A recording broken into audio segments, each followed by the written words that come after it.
they have webinars, like I'm going to do a webinar or for them. I think it's next month, where I talk about some of these things that we've bumped into with ALS Untangled that seem to be interesting from a standpoint of maybe preventing ALS. Okay, I'll check that out Yeah.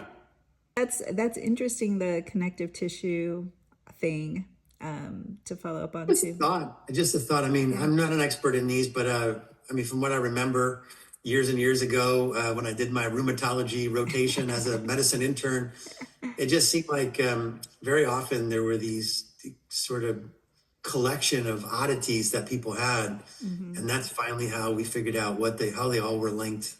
They were all some sort of a connective tissue disease. And I mean, I think there's some that don't even have names yet, like undifferentiated connective tissue disease is a diagnosis.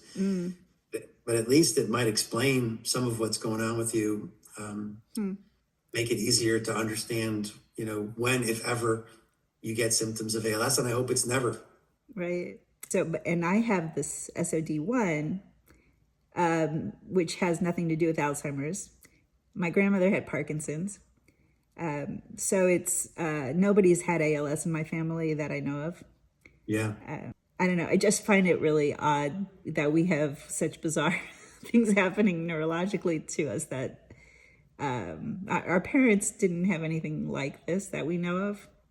Huh. So, Really interesting. Well, you probably know, all these diseases, well, most of them, we think it's rare that there's one thing that causes them. So even in people who have an ALS causing gene, like people who have an SOD1, a definitely pathogenic SOD1 gene or a definitely pathogenic C9 gene, even them, you occasionally find someone who's 80 years old with that mutation who never got ALS. And there have even been like twins, genetically identical twins with an ALS causing mutation, where one got the disease at an early age and the other one was 70, 80 years old and never got it. So I think that all these diseases are combinations of our genes and our exposures.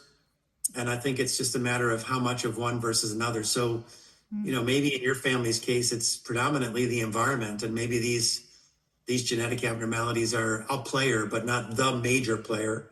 That's all I can think of to try to explain like why this kind of stuff is happening and why it's a different disease. It could be different genetic background, slightly different genetic background with the same exposure could lead to a different disease. So just a theory, but.